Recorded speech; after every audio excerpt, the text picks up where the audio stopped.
नमस्कार। आज हम बात करने वाले हैं जैन दर्शन की।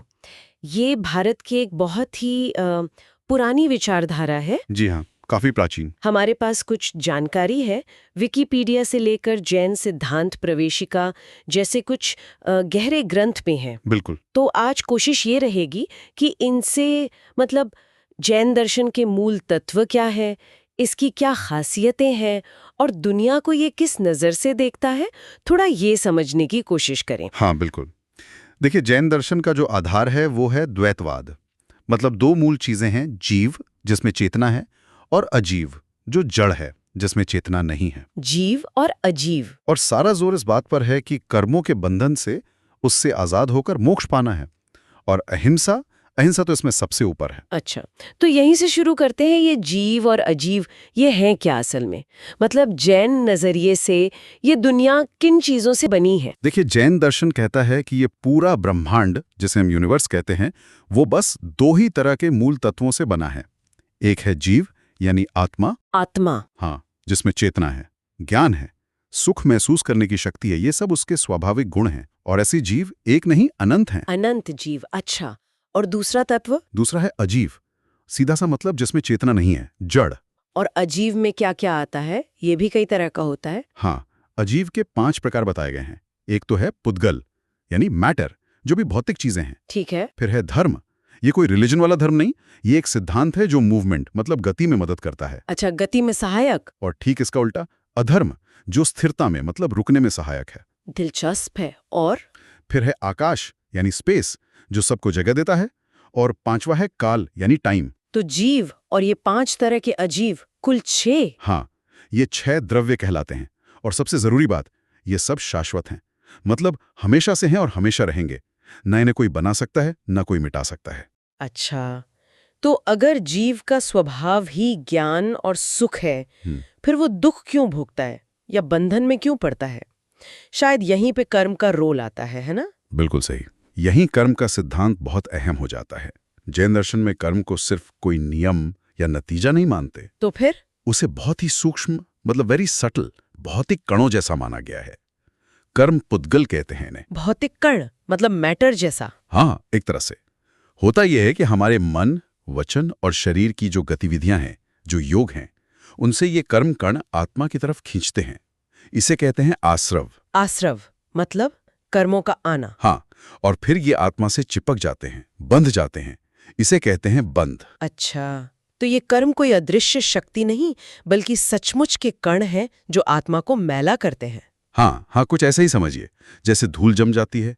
और यही कर्म बंधन है जो आत्मा को बार बार जन्म लेने और मरने के चक्कर में, जिसे संसार कहते हैं, उसमें फंसाए रखता है। और इसी वजह से आत्मा अपने असली गुणों जैसे अनंत ज्ञान, अनंत सुख को पूरी तरह से महसूस नहीं कर पाती। बिल्कुल, वो गुण ढके रहते हैं कर्मों की वजह से। तो फिर इस जाल से, इस चक्र से निकलने का रास्ता क्या बताया गया है? देखिए, 2 जरूरी कदम हैं। पहला है संवर, यानी नए कर्मों को आत्मा की तरफ आने से रोकना, अपनी मन वचन काया की प्रवृत्तियों को कंट्रोल करके। ठीक है, नए कर्म रोकना।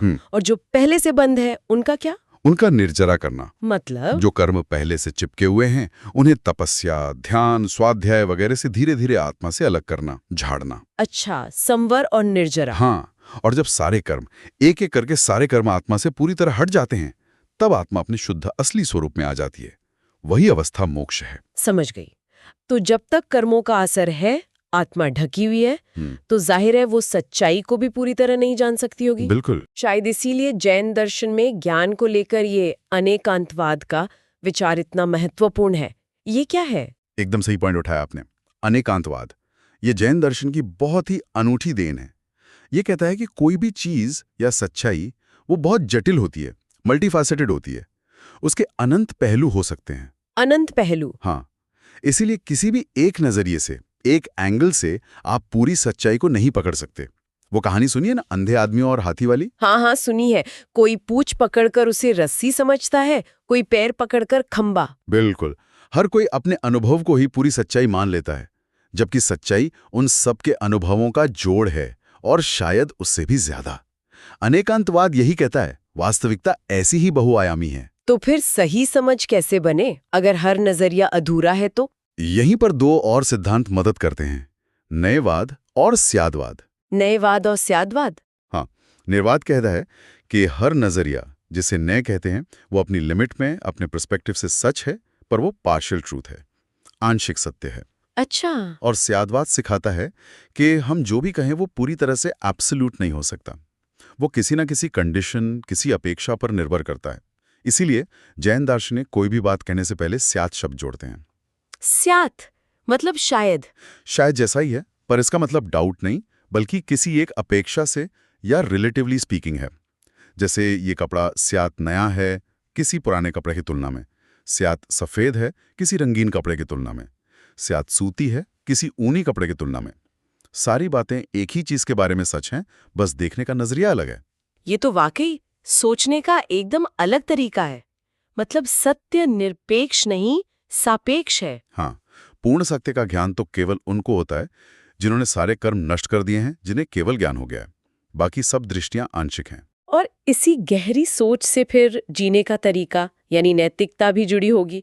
जैसे आपने शुरू में कहा, अहिंसा पर बहुत जोर है। अहिंसा। अहिंसा परमो धर्म, ये तो जैन धर्म का मूल मंत्र है, उसका आधार स्तंभ है। मन से, वचन से और शरीर से किसी भी तरह से किसी भी जीव को, छोटे से छोटे जीव को भी कष्ट न पहुंचाना। किसी भी जीव को, मतलब सिर्फ इंसान या जानवर नहीं। नहीं नहीं, पेड़ पौधों से लेकर हवा और पानी में रहने वाले बहुत सूक्ष्म जीवों तक सबके प्रति अहिंसा का भाव रखना, ये बहुत व्यापक है। और इसके अलावा इसके साथ 4 और मुख्य व्रत हैं। सत्य यानी झूठ नहीं बोलना, अस्तेय यानी चोरी नहीं करना, जो चीज अपनी नहीं है उसे बिना पूछे नहीं लेना, ब्रह्मचर्य जिसका गहरा मतलब है अपनी इंद्रियों पर संयम रखना, और अपरिग्रह यानी जरूरत से ज्यादा चीजें इकट्ठा न करना और चीजों से मोह या लगाव न रखना। ये 5 व्रत हुए, अहिंसा, सत्य, अस्तेय, ब्रह्मचर्य, अपरिग्रह। क्या ये नियम सबके लिए एक जैसे हैं, साधुओं के लिए और आम लोगों के लिए? इसमें थोड़ा फर्क किया गया है। जो मुनि हैं, साधु संत हैं, वो इन व्रतों का पालन बहुत ही कठोरता से करते हैं। उन्हें महाव्रत कहते हैं।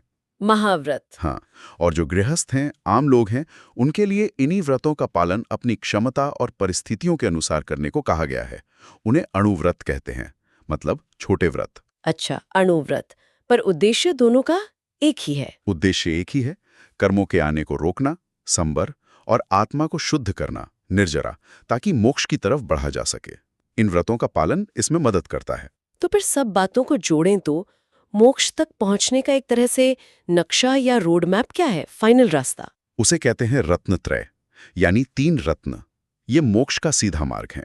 3 रत्न कौन से? पहला है सम्यक दर्शन, यानी सही श्रद्धा, यथार्थ तत्वों पर विश्वास, सही नजरिया।